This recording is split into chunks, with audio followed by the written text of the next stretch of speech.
할렐루야. 예수님께서 제자를 세우기 위해서 산에 가셔서 철야기도 하시고 그 많이 따르는 사람들 가운데 12사람을 제자로 세우신 이야기가 오늘 누가복음 6장에 나와 있습니다. 물론 우리에게는 유명한 제자들이 있고 또 생소한 이름도 있을 겁니다만은, 그러나 사실 하나님 나라에서 볼 때는 다 훌륭한 사람들이죠. 또 다만 성경에 기자가 필요에 따라서 기록을 하는데 그 가운데 빠졌을 뿐이지 그분들이 한 사역은 어떤 다른 사도들과 못지않게 훌륭한 일들을 했을 것입니다.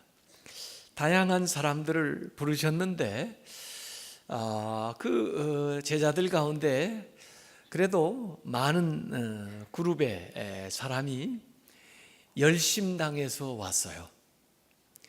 그래서 최소한 예수님의 12제자 가운데 4사람이 열심당원 출신이다, 이렇게 성서신학자들은 공통적으로 얘기를 하고 있습니다.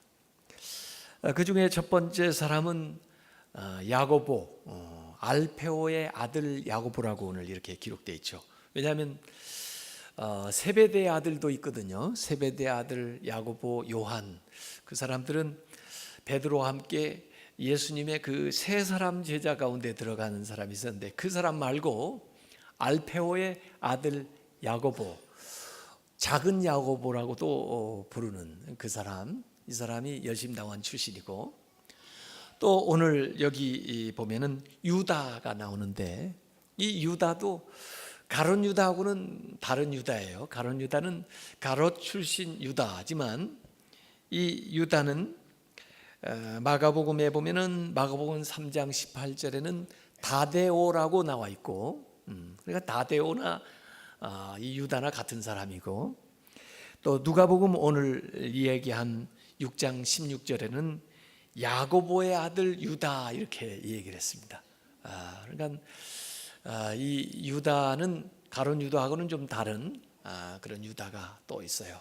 이 사람을 마태복음의 그 번역본 가운데 어떤 번역에는 레비어스라고 기록해 놓은, 여러 개의 이름을 가지고 있었던 사람입니다. 유다, 이 사람이 열심당 출신이었고, 그 다음에 또 열심당 출신 중에 한 사람이 시몬입니다. 시몬. 그런데 이 시몬도 또 똑같은 이름이 있어요. 시몬 베드로, 그 시몬이 아니고, 그래서 혼돈할까봐 오늘 누가복음 6장에는 제롯 시몬, 아예 열심당 시몬 이렇게 붙여놨습니다. 그 열심당 출신이 여러 명 있었지만 그 중에 더 열심이었나 봐요. 그래서 제롯 시몬 이렇게 해놨는데, 마태복음 또 마가복음에 보면은 가나안인 시몬, 가나안 출신 시몬 이렇게 얘기를 해놓은 이 사람도 열심당 출신이에요. 그런가 하면 가룟 유다도 열심당 출신으로서 예수님의 12제자 중에 자그마치 4사람이 열심당 출신입니다. 그러니까 우선 예수님이 어떤 사람을 쓰나 하고 가만히 보니까 열심 있는 사람을 쓰시더라고요. 열심을 내시기 바랍니다. 요새 21세기에도 성공하는 사람들을 공통적으로 보면 2가지가 있더라고요. 하나는 비전이 분명해야 되고, 또 하나는 열정이 있어야 돼요. 패션, 열정이 있어야 되죠.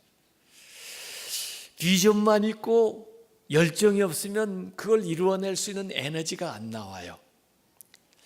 또 비전은 없는데 열정만 있으면 그냥 방향을 모르고 돌아다니니까 그것도 별로 안 좋아요.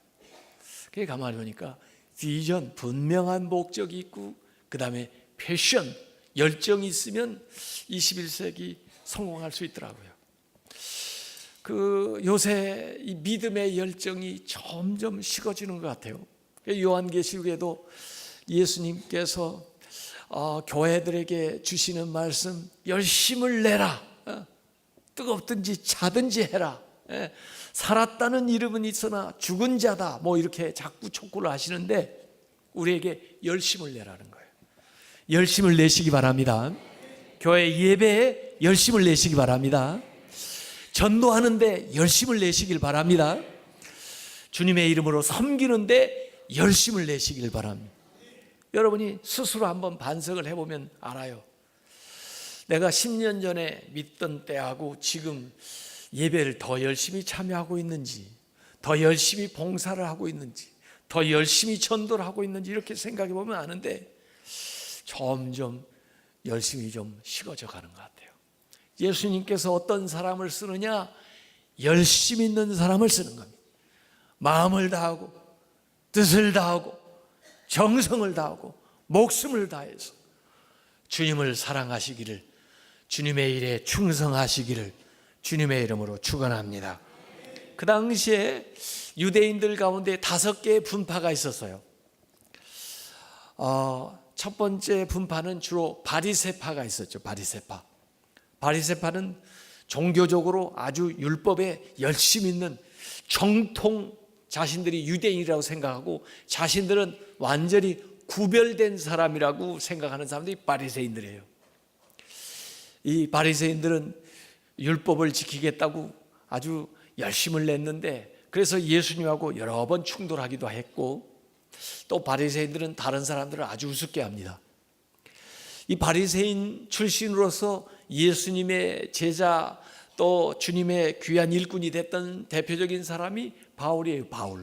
바울은 나는 바리새인 중에 바리새인이다 이렇게 얘기했던 사람인데, 하여간 바리새파 사람들이 있었고, 그런가 하면 사두개파 사람들이 있었습니다. 이 사두개파 사람들은 조금 신앙에 있어서 자유스러운 신앙생활, 진보적이다 이렇게 보면 되죠. 그래서 이 사람들은 바리새인들이 믿는 부활을 믿지 않고, 교리적으로나 율법에 있어서나 조금 자유로운 생활을 하면서 그 다음에 현실적인 생활을 많이 했던 사람이 바리새파 사람들이에요. 그래서 주로 유대 귀족들 출신들이 이 바리새파 사람들이 많았는데, 권세도 좀 가지고 있고 그리고 물질도 좀 가지고 있고 그래요. 그래서 사내들인 의원들, 유대인들을 대표하는 의원 70여 명 되는 그 사내들인 의원들이 전부 이 바리새파 사람들입니다. 그래서 현실적으로 뭔가 누리면서 살아가는 사람들이에요. 이 사두개파 사람들 가운데 예수님을 그래도 드러내놓지는 않았지만 따르고 또 나름대로 주님 앞에 왔던 사람들이 있어요. 니고데모 같은 사람, 그 사두개파 사람이죠. 또 나중에 예수님의 장례를 지내주었던 아리마대 요셉, 이런 사람들이 사두개파 사람들이에요. 그런가 하면 세 번째 유대인 분파가 에세네파 사람들입니다. 에세네파 사람들은 현실도 싫다, 세속 생활도 싫다, 그래가지고 광야로 외딴 곳에 가가지고 공동체 생활을 하면서 금욕적인 생활을 하면서 메시아가 오기를 기다리는 그런 종말론적인 집단이 에세네파 사람들이에요. 그 에세네파 사람들이 살았던 흔적을 유대 광야 사해 옆에 가보면은 쿰란 공동체에 가보면 옛날에 그분들이 거기 모여가지고 그 광야에서 집단 생활했던 흔적이 있습니다. 그분들은 제의적인 성결을 유지하기 위해서 아침 저녁으로 제의적인 목욕을 했고, 그 다음에 공동 식사, 성찬식 비슷하게 공동 식사를 했고, 아주 험불한 보잘것없는 음식 가지고 먹으면서 입으면서 또 노동을 했고, 주로 일과 중에 하는 일은 성경을 필사하는 일이에요. 성경을. 그래서 성경을 필사해가지고 항아리에다 보관해놓고 해가지고 최근에 발견된 쿰란 사본, 성경의 가장 오래된 사본이 바로 그 에세네파 사람들이 필사해가지고 보관해놨던 것이 발견돼가지고 나오는 겁니다. 그래서 그분들은 그냥 일반 세속 생활을 다 떠나가지고 광야에 와서 공동체 생활하면서 하늘만 바라보고 살았던 에세네파 사람들이 있어요. 이 에세네파 사람 출신 관련되어 있던 사람이 누구냐면 세례요한이에요. 세례요한.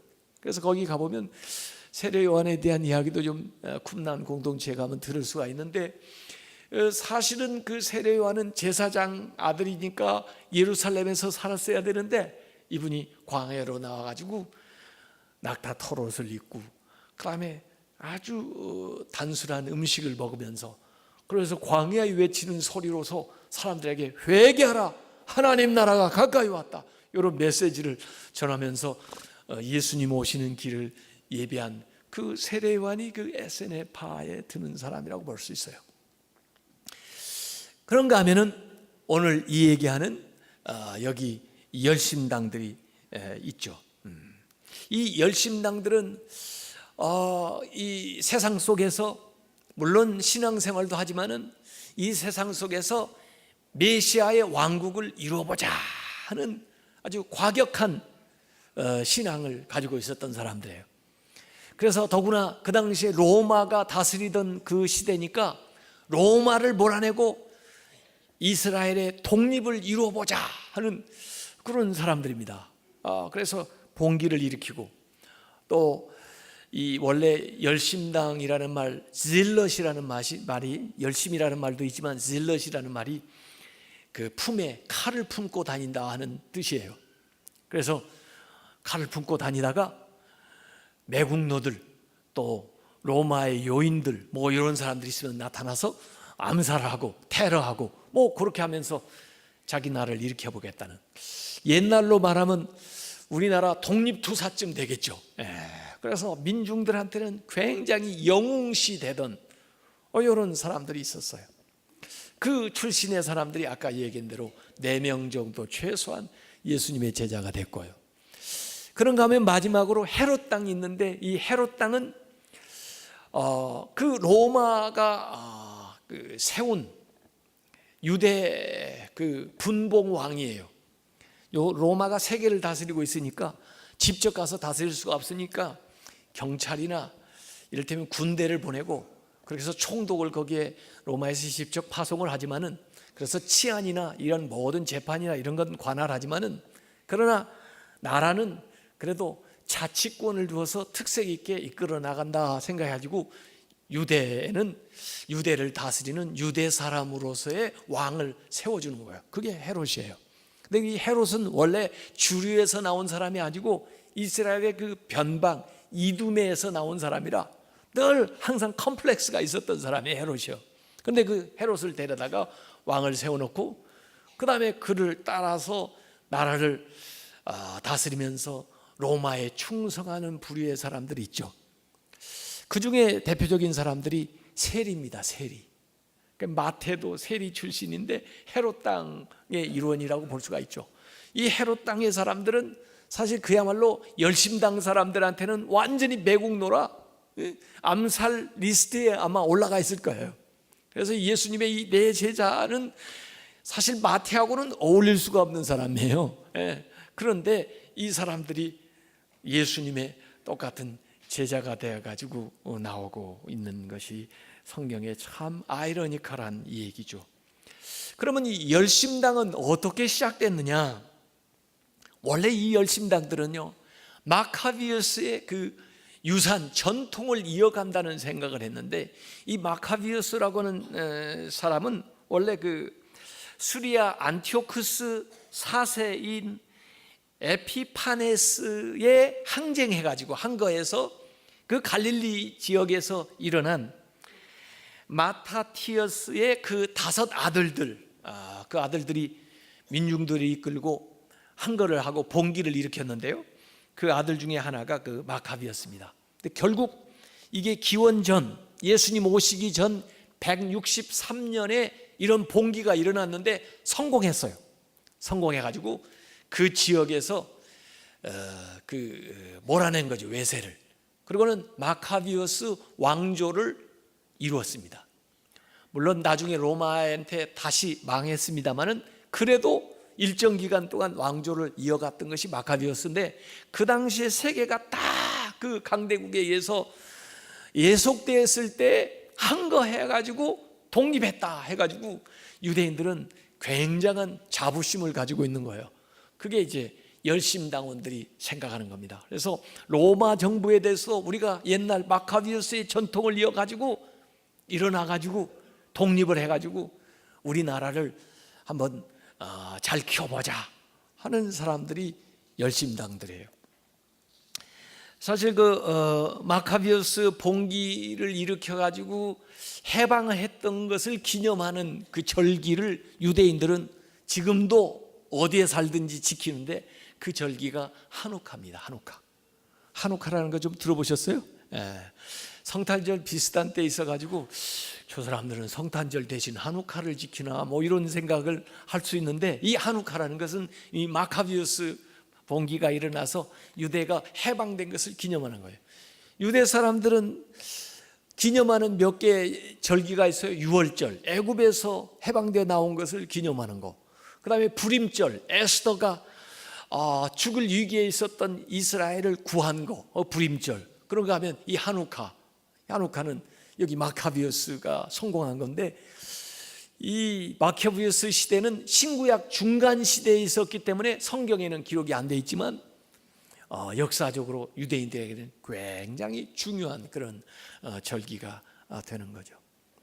자, 이 열심당원들이 예수님을 볼 때 아마 예수님을 통해서 뭔가 나라를 다시 한번 일으켜 볼 수 있겠다 하는 생각이 있었던 것 같아요. 그래서 그 열심당 출신 가운데 4사람이 예수님의 제자가 됐던 거죠. 사실 예수님 시절에는 이 열심당 활동들이 다양하게 진행이 됐는데, 나중에 이 이스라엘 역사를 보면요, 이 갈릴리 요타파타 지역에서 폭동이 일어나고, 주로 거기에 그 열심당의 본산인데, 거기에서 운동이 일어나게 되니까 로마에서 그것을 진압하기 위해서 그 유대 땅에 있었던 군대만 가지고는 안 되고 아예 이 원정을 보냈어요, 로마에서. 그래가지고 그 로마 장군 실바가 10개 군단을 이끌고 쳐들어 내려옵니다. 그래가지고 이 요타파타라는 지역에서 AD 67년에 이 유대 열심당원들하고 그 다음에 로마하고 맞붙어 가지고 유대 사람들이 4만 명이나 죽었어요. 그리고는 그 군대가 이끌고 내려와 가지고 AD 70년에 예루살렘을 완전히 함락을 해서 예수님이 예언하신 대로 돌 위에 돌 하나 더 놓이지 않고 완전히 예루살렘 성을 초토화시키고 성전을 다 허물어버리고 그렇게 만들었습니다. 그런데도 이 열심당들이 항쟁을 계속하기 위해서 사해 옆에 있는 마사다 그곳에 올라가 가지고 거기서 마지막 항쟁을 하는 거죠. 그 마사다라고 하는 이 요새는 원래 헤롯이 그 사해 바다가 내려다 보이는 그 좋은 지역에 별장으로 만들어 놨던 거예요. 저도 이 마사다를 한 5번 올라가 봤는데, 옛날에 어떻게 거기에다가 목욕탕도 만들어 놨고요. 이 사막인데 광야에 위에다가 물을 끌어올려 가지고, 그 다음에 곡식 저장 창구가 있고요. 하여간 거기 요새입니다. 아래서 거기를 올라가려면 침입할 수 없는 아주 강력한 요새죠. 그 위에 이 열심당들이 마지막 거기 진을 쳤어요. 그 엘리자라고 하는 사람이 거기에 이제 진을 치고 그 960명의 유대인들이 마지막 로마에 대해서 항쟁을 하는 겁니다. 10개 군단을 이끌고 실바 장군이 7개월 동안 여기서 전투를 했는데도 빼앗지를 못해요.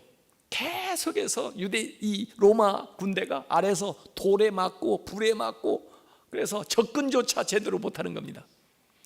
그래 마지막 실바 장군이 생각했던 것은, 그래 예루살렘에 있는 유대인들을 잡아와 가지고 대응 토성을 쌓자. 그래서 유대인들을 끌어와 가지고 그 요새 옆에다가 대응 토성을 마치 그 계단식으로 사다리처럼 만들어 올리는 겁니다. 수개월이 걸려서 그 공사를 하는데, 유대인들 자기 동족들이 와서 거기 강제로 끌려와 가지고 일을 하고 있기 때문에 이 열심당원들이 그들 죽일 수가 없잖아요. 자기 동족인데. 그래서 안에서 기다리고 있었는데 결국은 그 토성이 다 쌓아져서 로마 병사들이 그걸 계단으로 삼아가지고 밤에 이제 그 마사다를 이제 들어오게 되는데, 그때 그 엘리사라고 하는 사람이 960명의 유대인들을 모아놓고 하는 연설이 기가 막힌 연설을 하는 겁니다. 우리는 끝까지 싸웠고 저 로마 사람들한테 죽을 수가 없다.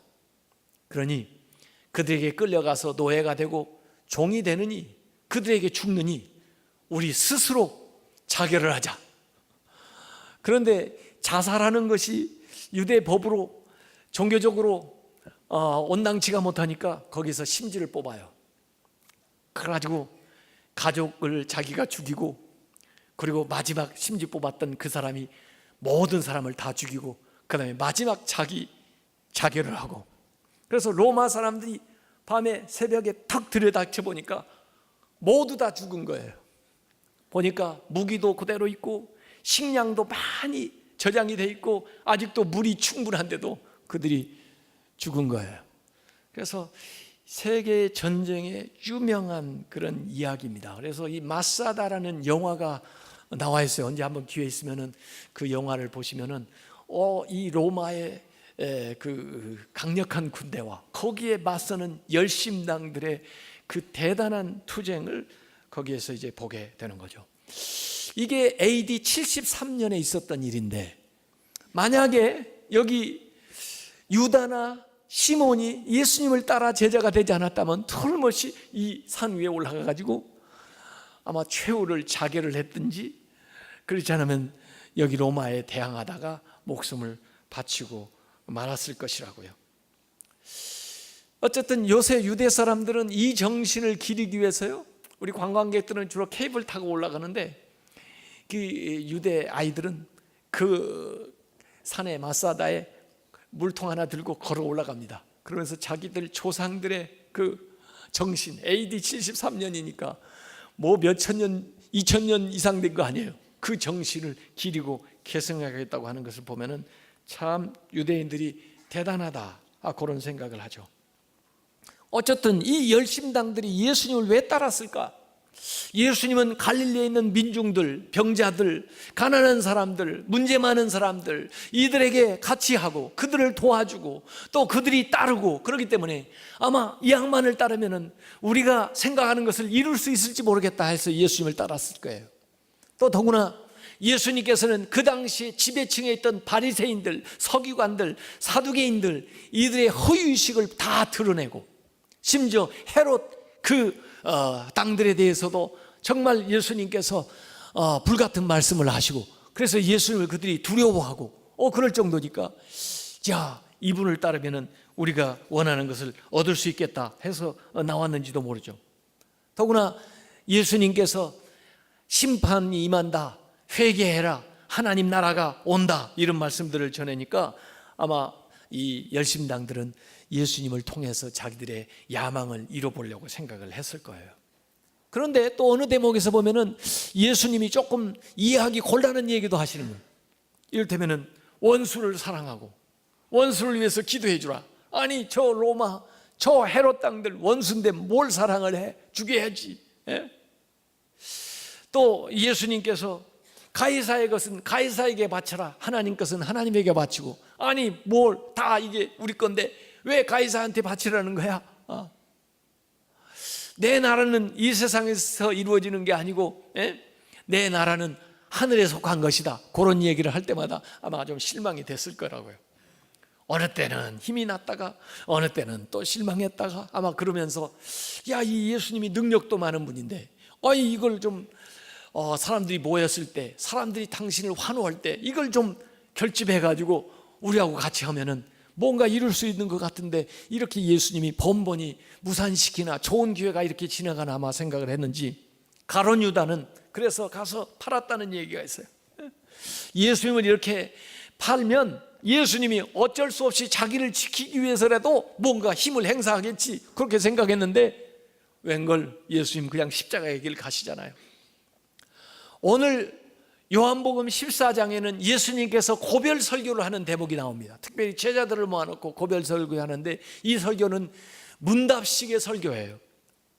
그래서 베드로도 예수님에게 질문을 하고, 빌립도 예수님에게 질문을 하고, 또 예수님이 답변하고, 도마도 예수님에게 질문하고 답변하는데, 오늘 22절에 보면 유다도, 가룟 유다 말고요, 그 다데오 유다도 예수님에게 질문하는 거예요. 주님, 어찌해서 당신을 우리에게는 나타내시면서 이 세상에는 나타내지 않습니까? 하고 얘기하는 거예요.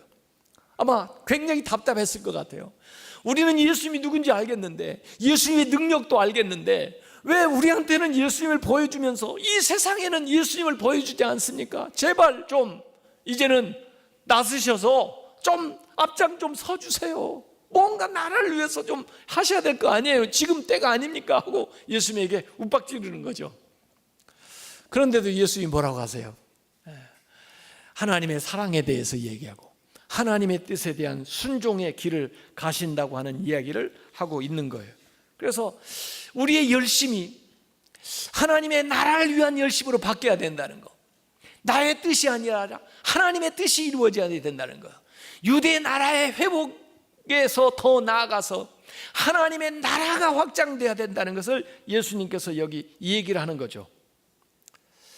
결국 이 새 열심당원 제자들은 그래도 가룟 유다까지는 행동은 안 했지만 그래도 너무 답답했을 것 같아요. 나중에 예수님 십자가에 못 박히기 전에 잡히실 때 보면은 공간복음서에 마태복음, 마가복음, 누가복음에 그런 기사가 나옵니다.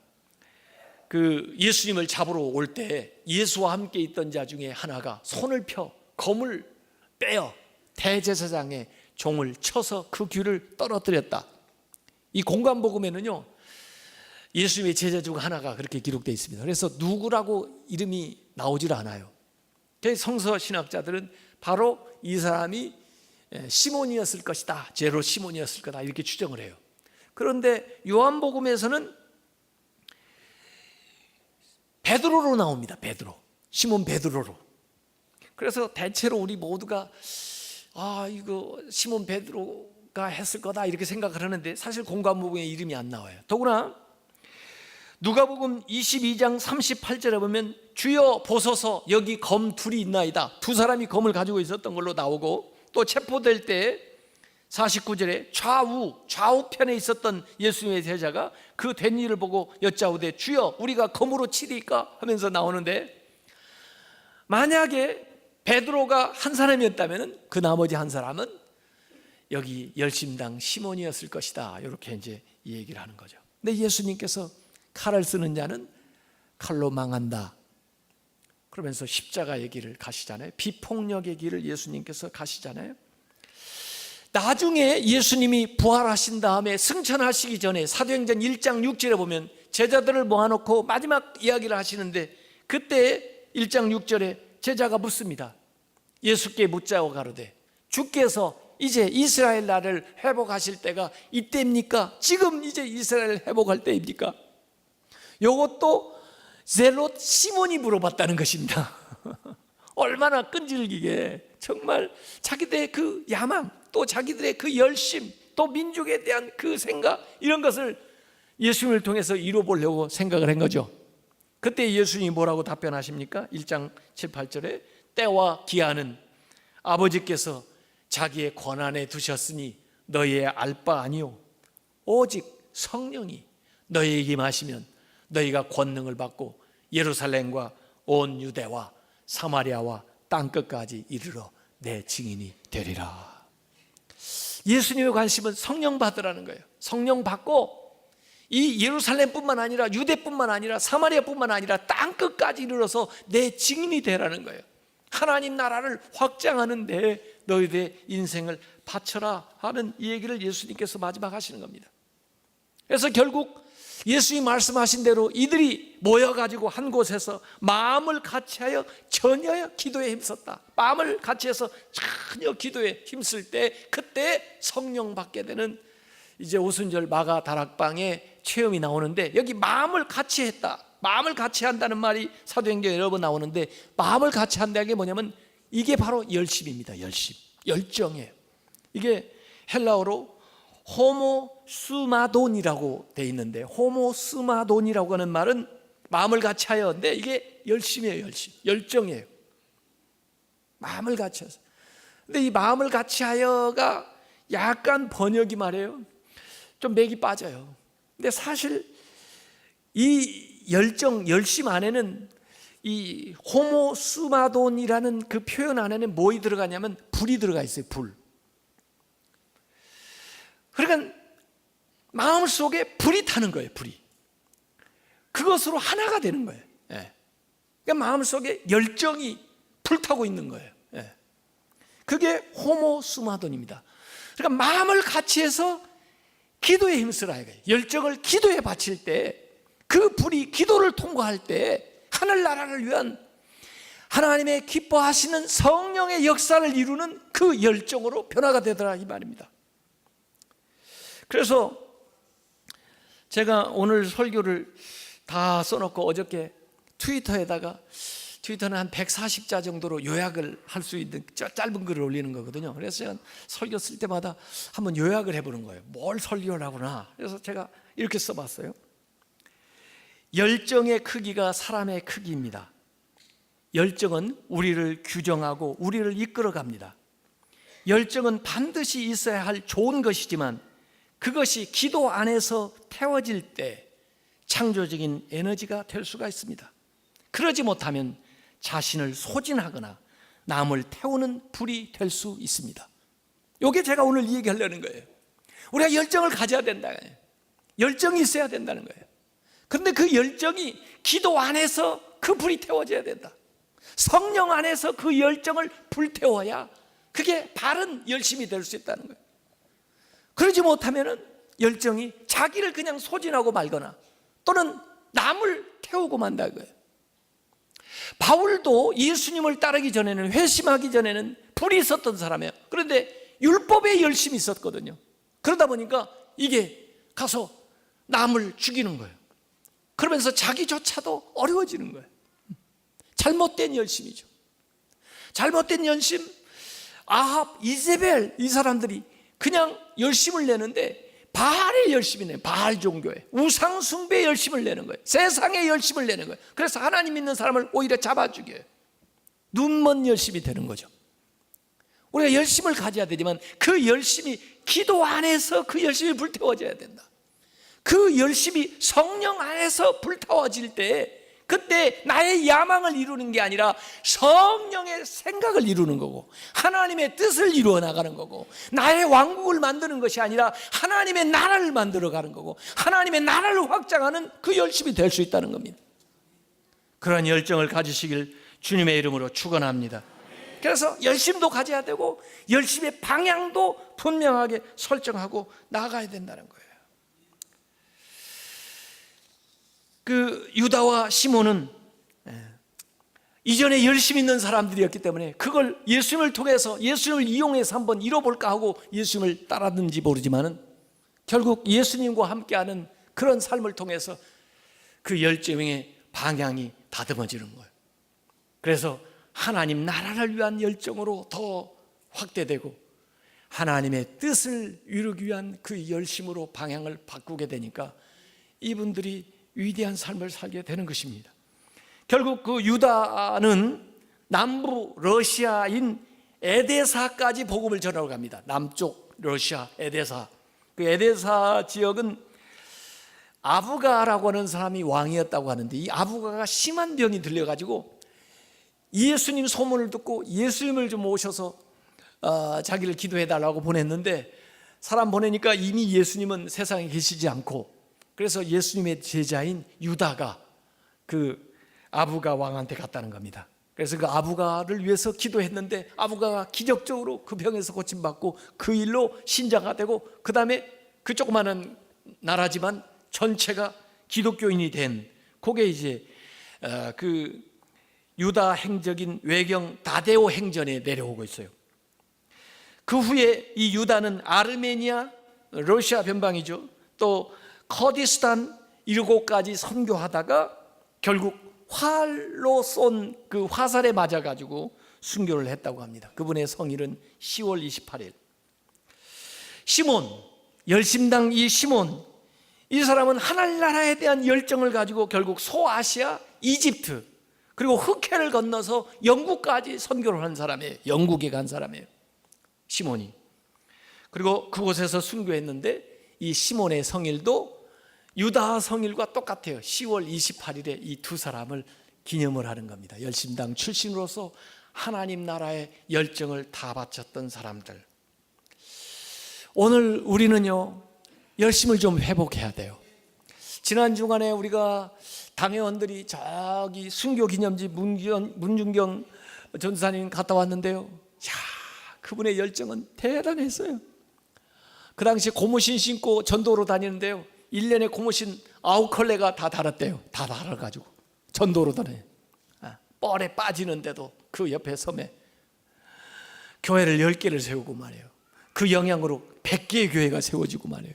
나중에는 이 복음을 전하기 위해서 목숨까지 바치는 그런 열정이 그 여인의 몸에서 나왔다고 말이에요.